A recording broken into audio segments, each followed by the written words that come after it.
Good morning. Good morning.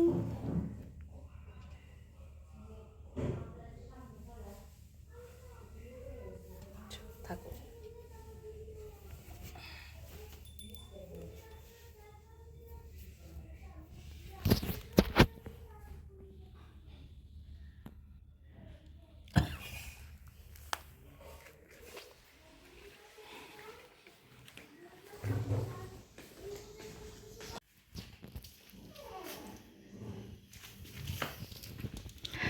কেমন এসছো? কি কি কি কি হয়েছে? কি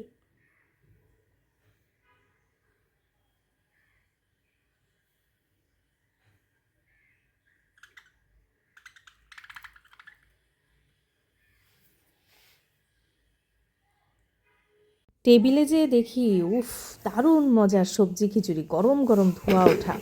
এই শীতের দিনে এই খিচুড়ি খেতে যে কি মজা! জলদি খেয়ে নেই, মানে খুব টেস্ট হয়েছিল। এই যে সবজি খিচুড়ি প্লাস হচ্ছে আপনার ডিম ভাজি আর হচ্ছে কাঁচা পেঁয়াজ, এটা আমার খুব বেশি পছন্দ। আমি এই খিচুড়ির সাথে আমাকে কয়েক রকম মাংস রান্না করে দেন, আমি একটাও নিব না। আমার মানে ডিম ভাজিই হতে হবে, এত পছন্দ। তো একটু কিচেনে চলে আসলাম, খাওয়া দাওয়া শেষ করে দেখি আম্মুর তো বিশাল আয়োজন। আম্মু মুরগি কেটে নিচ্ছে, হাঁস কেটে নিচ্ছে। মুরগি কাটছে মনে হয় পিঠার জন্য, হাঁস হচ্ছে রান্নার জন্য। তো এই হাঁসের একটু রেসিপি আপনাদের সাথে শেয়ার করে নিচ্ছি, আম্মু যেভাবে রান্না করে। তো এখানে আম্মু তেল দিছে, তেলের মধ্যে গরম মশলা, এলাচ, দারচিনি, তেজপাতা এগুলো দিয়ে পেঁয়াজ দিছে অনেকখানি। পেঁয়াজ দিয়ে এগুলাকে একসাথে নেড়ে চেড়ে পেঁয়াজটাকে ভেজে নিছে। ভেজে নেওয়ার পরে আদা রসুন বাটা দিয়ে, যেরকম আমরা মুরগি রান্না করি, হ্যাঁ, আদা রসুন বাটা আর বিভিন্ন মশলা, যেমন হলুদ গুঁড়া, মরিচ গুঁড়া, ধনে গুঁড়া, জিরা গুঁড়া, এগুলা দিয়ে নেড়ে চেড়ে মশলাটাকে কষিয়ে নিয়েছে। হ্যাঁ, লবণ দিয়েছে। তো মশলাটাকে কষিয়ে নিয়ে ওটার মধ্যে আবার নারিকেল বাটার পানি, মানে নারিকেল বাটা দিয়েছে। দিয়ে পুরা মশলাটাকে যখন ভালো মতো কষানো হয়ে গেছে, তখন আগের থেকে কেটে ধুয়ে রাখা, খুব ভালো মতো বেছে রাখা আর কি হাঁসের মাংসগুলা দিয়ে দিচ্ছে। হাঁস বাছা কিন্তু অনেক কষ্ট। তো যাই হোক, এই যে হাঁসটা দিল, তো এটা এখন মশলার সাথে কষিয়ে নিবে। হাঁসটা বেশ বড় ছিল, খেতে দারুণ মজা ছিল। তো এখানে আম্মু হাঁসটাকে কষিয়ে নিয়েছে, নিয়ে দেখেন তেলগুলা কি সুন্দর উপরে উঠে আসছে। তারপর একটু পানি দিয়ে দিল এটা সিদ্ধ হওয়ার জন্য। যখন সিদ্ধ হয়ে যাবে হাঁস রান্না কিন্তু ডান। এরপরে দেখেন কি আয়োজন আমার আম্মুর। আম্মু চালের রুটি বানিয়ে নিচ্ছে, হ্যাঁ, হাঁসের মাংস দিয়ে খাওয়ার জন্য। এই দুপুরবেলা আমরা আজকে খাবো চালের রুটি আর হাঁসের মাংস। খুবই মজা, খুবই মজা। মানে আমি অন্য কোনো পিঠা খাই না, শুধু আমার এই চালের রুটি পিঠাটাই পছন্দ। আমাদের ওইদিকে বলে মোরগ সংসা পিঠা, মানে সমোচা পিঠা, সেইটা। আর এই রুটি রুটি পিঠা, এই দুইটা পিঠা ছাড়া আমি কোনো পিঠাই তেমন লাইক করি না। লাইক করি না মানে আমি একেবারেই খাই না। তো এই ছিল আজকে আমাদের দুপুরের আয়োজন। তো এই যে রুটি পিঠা ছিল, ভাত ছিল, তারপরে এটা হচ্ছে হাঁসের মাংস, মানে আম্মুর যে কত আয়োজন।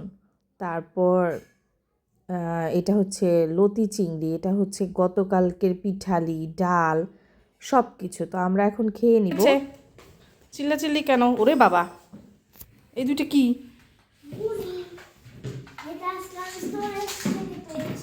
স্টোরেজ থেকে পাইছো? হুম,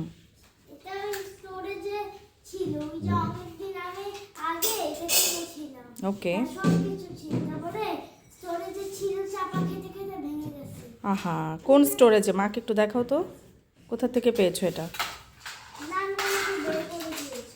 ওকে, মাকে দেখাও। ওরে বাবা, এ কে? আজকে যদি খালি মামা এখন ইয়া দিয়ে দেখে, ক্যামেরা দিয়ে, তাহলে তো বলবে এনিমি ডিটেক্টেড।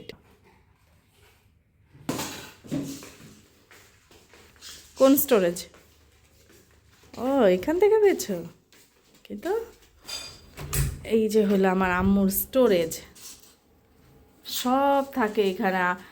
বাজার যখন করবে সব ভরে রাখবে। ওগুলো হাতিয়ার ছবি। এই যে এত কিছু। এখানেই ছিল তোমার খেলনা না? এই যে এখানে বস্তায় টস্তায় সব ময়াদের খেলনা, যেগুলোতে ও খেলে না। এখানে ছিল এটা? হ্যাঁ ঠিক আছে, আটকায় দাও এখন, আটকায় দাও। ও ওকে।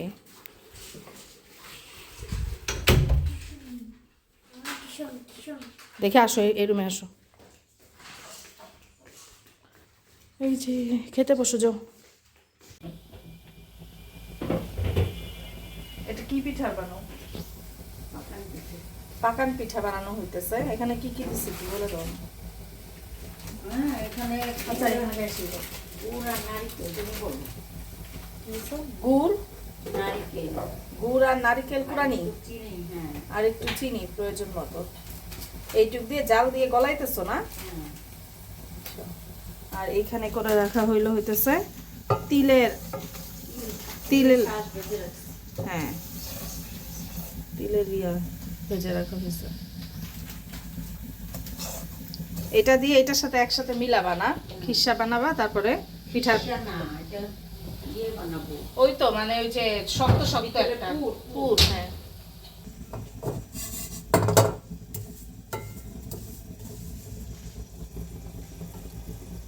ইয়ামি ইয়ামি হবে, ইয়ামি ইয়ামি। মানিকগঞ্জের সেরা পিঠা পাকান পিঠা।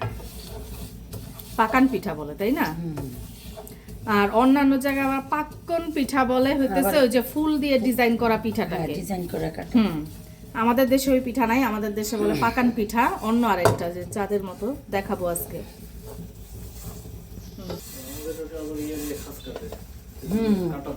কাটা দিয়ে ওই যে সিনথিয়ার আম্মা ওটা আলুর পিঠা বানাইলো না মনে। এখন কি এটার মধ্যে এটা দিয়ে দিবা তিল? ওই যে দাঁড়াও দাঁড়াও,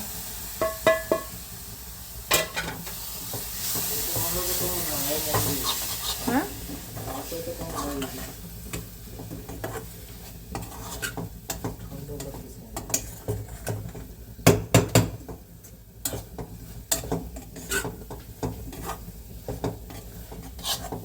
এরকম করার পর যখন পাক এসে যাবে তখন নামাই ফেলবা না? যখন আর কি একটা ধরেন মুয়া বা ইয়ার মতো বানানো যাবে, নাড়ুর মতো, তখন ওটা বন্ধ করে দিবে, যখন পাতিল থেকে উঠে আসবে। তাড়াতাড়ি বানানোর জন্য ব্যবস্থা করি। কি এটা? কর্নফ্লাওয়ার। এই অল্প একটু কর্নফ্লাওয়ার দিয়ে দিল যাতে এটা আঠালো হয়।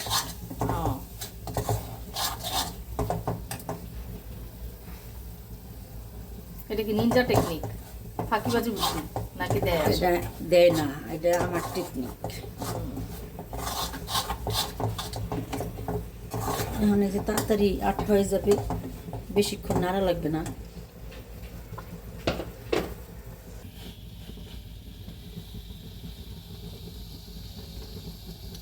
এটা এইভাবেই ডান হয়ে গেছে। তারপরে এটাকে এখন ঠান্ডা করে চুলা থেকে নামায় ঠান্ডা করতে দিতে হবে। ঠান্ডা করলে এটা আরো শক্ত হয়ে যাবে, তারপরে এটা দিয়ে পিঠার পুর বানানো হবে। ঠিক আছে, এটা ঠান্ডা হতে দিন। এই তো ঠান্ডা হওয়ার পরে কত সুন্দর করে পিঠার ভিতরের পুর বানায় নেওয়া হয়েছে। দেখেন, পিঠাটা কিন্তু আমি আজকে দেখাবো না, পিঠা কয়েকটা আজকে ভাজা হয়েছে কিন্তু দেখাই নেই আমি। পিঠার ভিডিওটা আমি কালকে দেখাবো ইনশাল্লাহ।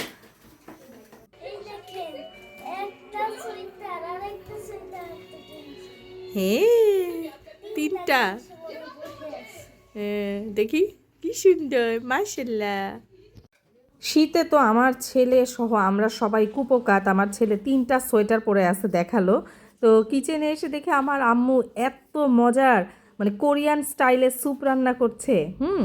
এই স্যুপের মধ্যে আম্মুকে জিজ্ঞেস করলাম কি কি দিছো, আম্মু বলল সব ধরনের সবজি, যেমন গাজর, ফুলকপি, বাঁধাকপি, এগুলা সব দিছে, বরবটি দিয়ে তারপরে হচ্ছে এটার মধ্যে পাস্তা, নুডলস দিছে, আর বিভিন্ন সস দিছে, যেমন সয়া সস বা টমেটো সস, এই 2টা সসই মনে হয়, দিয়ে লবণ দিয়ে জাস্ট পানি দিয়ে সিদ্ধ হতে দিছে এইভাবে। হ্যাঁ, আম্মু আবার এটার মধ্যে কিছু ক্যাপসিকামও দিছে, মানে এত মজা হয়েছে। আমরা লেবু দিয়ে খাইছি গরম গরম, মানে যত শীত লাগছে সব চলে গেছে, বিশ্বাস করেন। আপনারা এটা কিন্তু বানাই খেতে পারেন, খুব বেশি মজা। তো এই ছিল আজকে আমার ভিডিওটা কেমন লাগলো অবশ্যই জানাবেন। যদি ভালো লাগে প্লিজ আমার চ্যানেলটা সাবস্ক্রাইব করে দিবেন, লাইক কমেন্ট শেয়ার দিয়ে পাশে থাকবেন। Tata, bye bye.